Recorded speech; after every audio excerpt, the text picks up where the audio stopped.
L'espérance de vie des Français ne cesse d'augmenter, vous le savez, même si la qualité de vie et la santé sont en nette amélioration.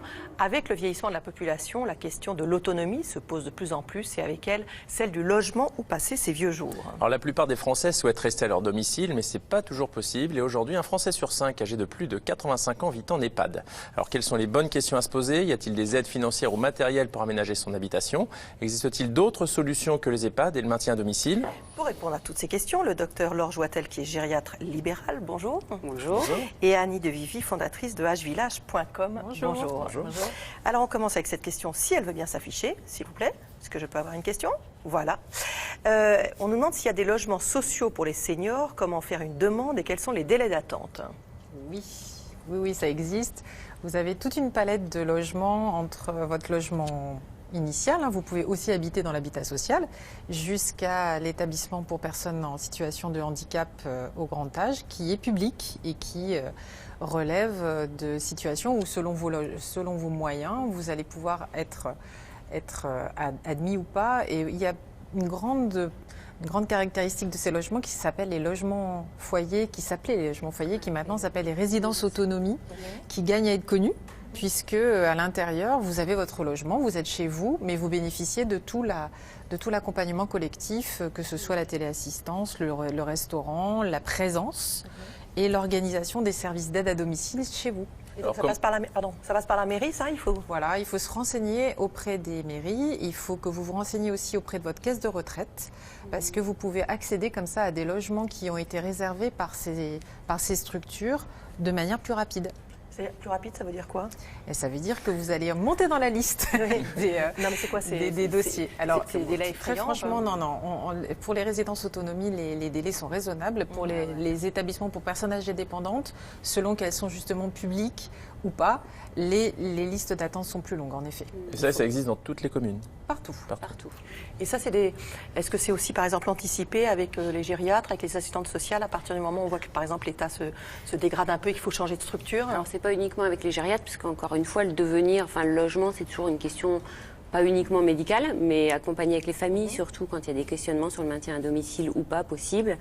Oui, c'est accompagné avec les assistantes sociales, malheureusement le plus souvent à l'hôpital, parce que ça dépend un peu les régions, mais on a des difficultés à les trouver sur le terrain sur le moment. La difficulté de ces résidences autonomie, c'est l'après en fait.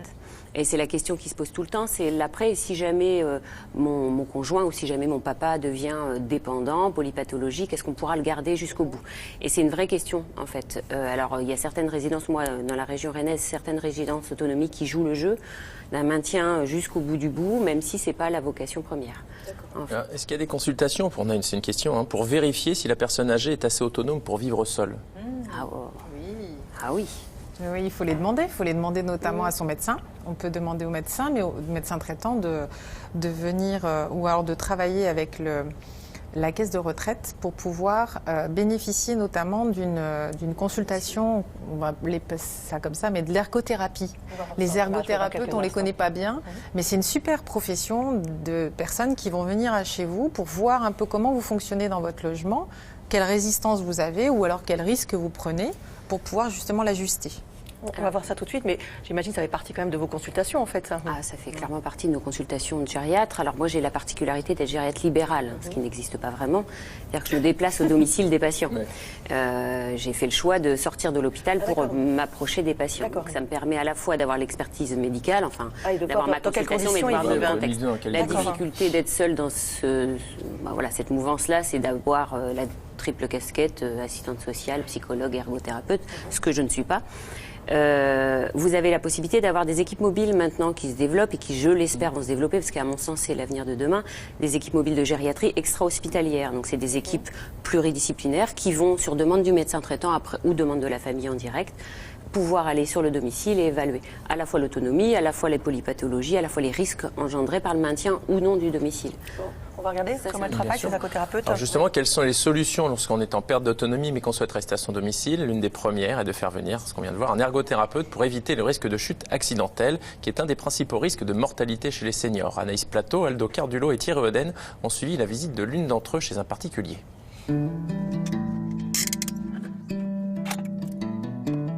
Des kilomètres en voiture, Alma a l'habitude d'en parcourir pour son travail d'ergothérapeute.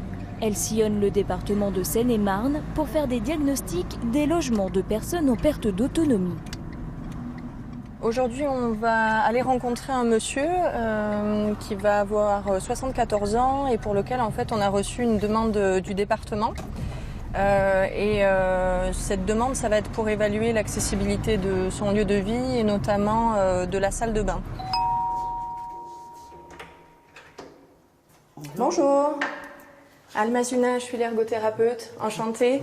Avant de visiter le domicile, Je vous ferme la porte. Oui. Alma a besoin de connaître les antécédents médicaux de Jean-Jacques et ses habitudes de vie. Au niveau de la toilette, du coup, vous arrivez à faire la toilette tout seul ou Oui. vous avez besoin Non, d'aide? personne. Alors, la salle de bain, vous m'avez dit c'est une baignoire. Ouais, c'est pas monter dedans surtout. Oui, Alors, si vous le mettez en mur, j'ai mis un truc, vous savez, qu'on appelle une poignée. d'accord. Mais ça sert pas. Je tombe avec et moi je m'en retrouve. Moi, c'est pas sur le cul. D'accord. Quand j'arrive au domicile, pour pouvoir bien être au fait et avoir une vision globale, si vous voulez, de la situation, c'est important de connaître qu'est-ce qu'elle est capable de faire au quotidien, mais aussi qu'est-ce qui est problématique. Nous, notre accompagnement, ça va être de pouvoir trouver des solutions les plus adaptées aux besoins. Encore autonome dans le reste de son logement, Jean-Jacques rencontre de réelles difficultés dès qu'il franchit la porte de la salle de bain. Il y chute régulièrement. Quand vous faites la toilette dans la baignoire, Non, carrément. vous aimez être allongé. Ah, moi j'aime bien. J'ai D'accord. le dos jusqu'à là, je rentre bien. Je me mets dedans, je me lave. Quand je me rince, je me lève. Là, j'aime bien la poignée, mais des fois je décolle. Oui. Donc il y a différentes solutions. On peut déjà commencer par mettre un tapis antidérapant Ouais, ça, surtout. à l'intérieur C'est ça. de la baignoire, c'est ça, pour éviter que les pieds se dérobent Parce que sous souvent, notre quand je me poids. mets dedans, moi, je me tiens, mais des fois je me sens pas bien, puis les pieds glissent, je me cogne à coup là. Boum. D'accord. Ça arrête Bah oui, ça c'est dangereux. Hein. Ça arrête jamais. Donc déjà le tapis antidérapant, et ensuite ce serait de mettre une barre coudée, Ouais. comme ça, qui peut à la fois vous aider à vous tracter, lever, et après me voilà, faire. et à vous aider à vous mettre debout. Ok. C'est un des lieux majeurs de chute, pour la simple et bonne raison que les personnes sont dévêtues, on est dans un milieu qui est humide et du coup plus à risque de glissement. Donc c'est important d'avoir un matériel adapté, voilà, pour sécuriser cette pièce. Le tapis, ça c'est bien. C'est même très glissé dans la baignoire. Ça fait mal quand on tombe. Hein. Ça va surtout faciliter le prendre le bain. J'aime pas prendre beaucoup de laver parce que c'est très compliqué. C'est vrai, je me lave pas souvent. Hein. Je me lave que le lavabo, de temps en temps. C'est bien de la baignoire, les mieux. Pour la baignoire, les solutions sont donc trouvées. Mais l'ergothérapeute ne s'arrête pas là.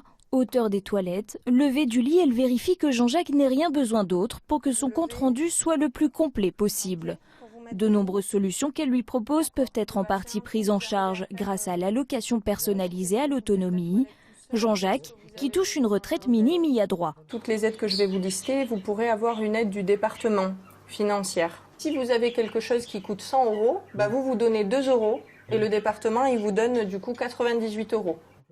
Les démarches seront encore longues pour Jean-Jacques. Sa salle de bain devrait être aménagée d'ici quelques mois. Puis ajouter quelque chose sur les évaluations. Elle en parle dans le reportage. Je crois qu'on a oublié de parler tout à l'heure de l'évaluation dans le cadre d'une demande d'APA, en fait. Donc l'APA étant une aide financière pour l'autonomie, la perte d'autonomie des patients de plus de 60 ans.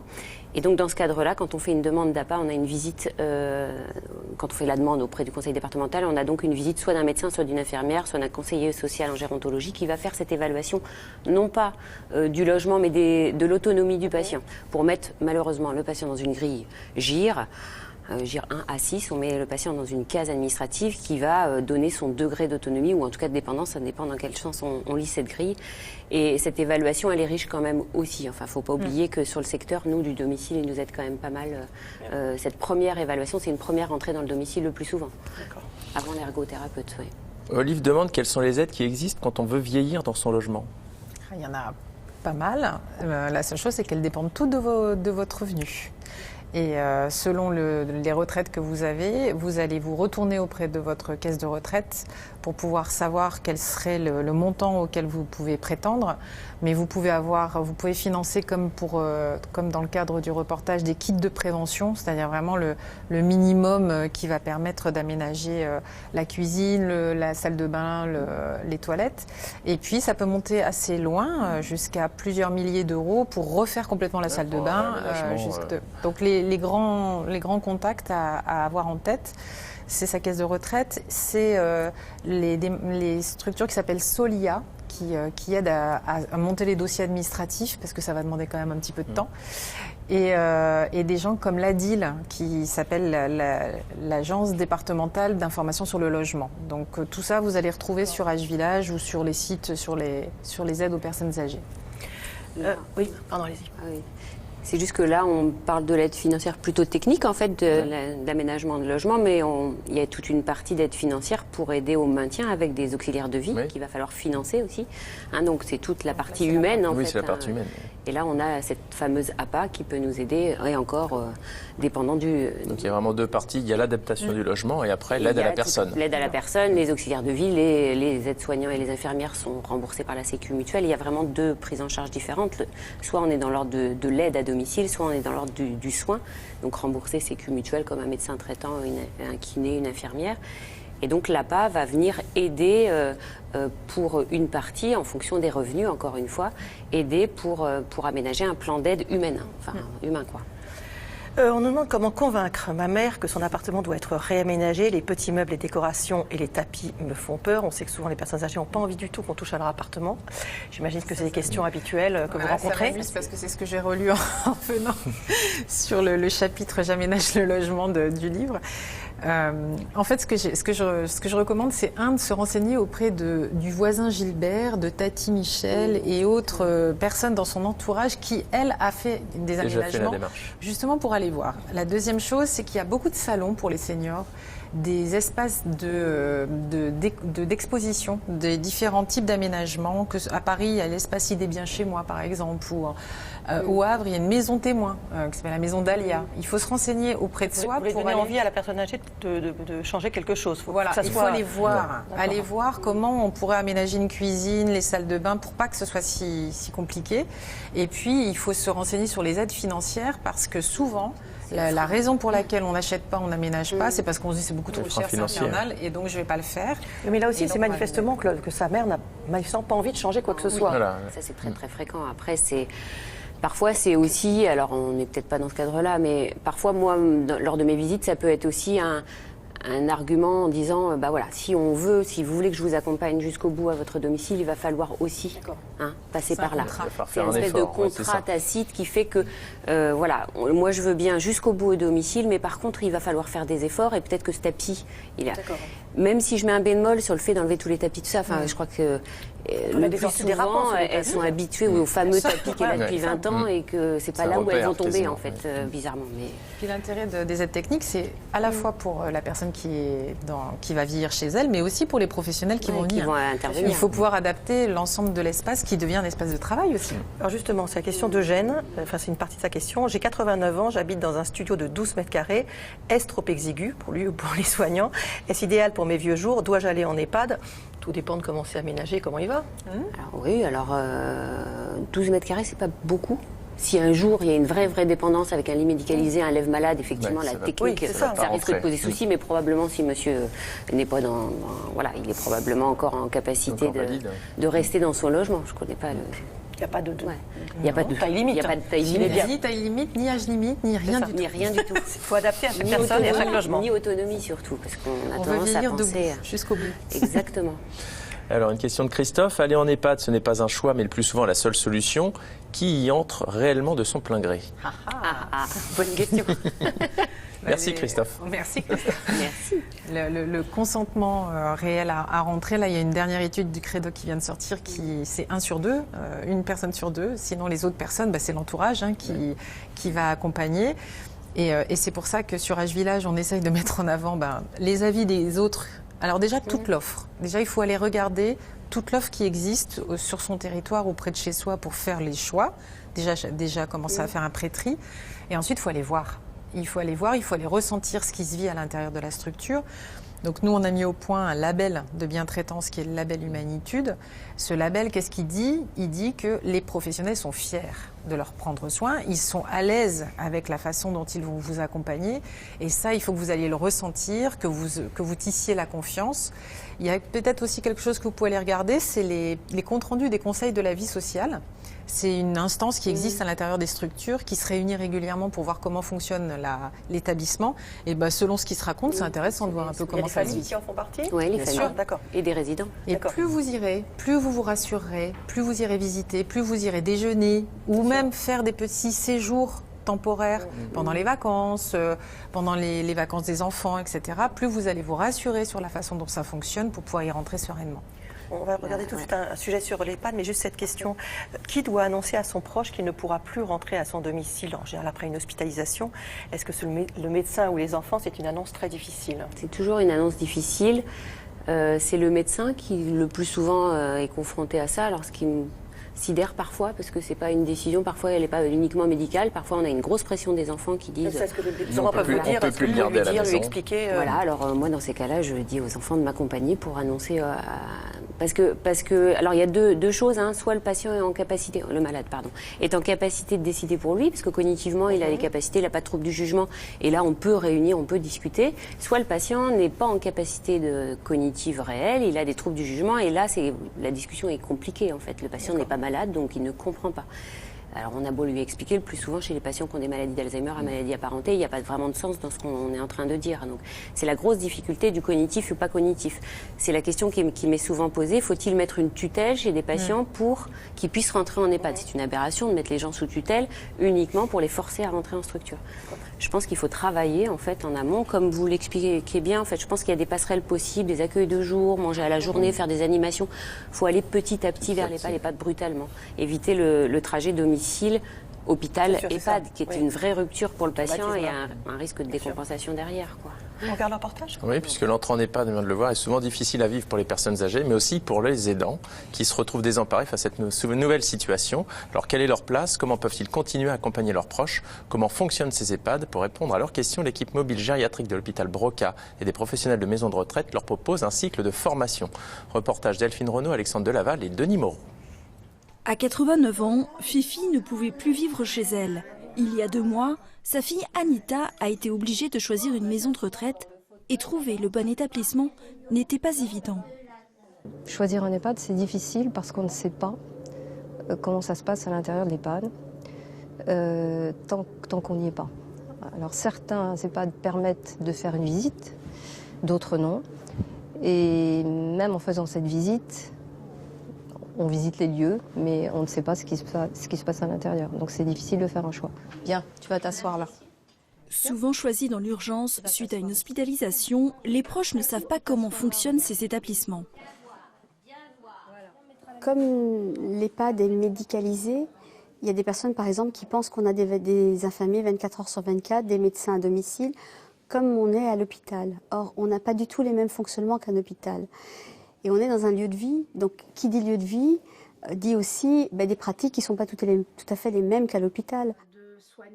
Pour mieux comprendre la prise en charge de leurs proches en maison de retraite, plusieurs EHPAD proposent depuis 2016 des ateliers d'information pour les familles. Je voudrais savoir quelle est la formation des aides-soignants, des aides-soignantes. Alors, les aides... tellement de choses visiblement. Oui. Alors, les aides-soignantes, elles ont un parcours de formation sur 1 année. Ouais. Et elles abordent les pathologies les plus couramment rencontrées. C'est la première fois qu'ils ont réellement devant eux des professionnels qui sont mis à leur disposition pendant 2 heures, 7 fois 2 heures, pour répondre à toutes leurs questions.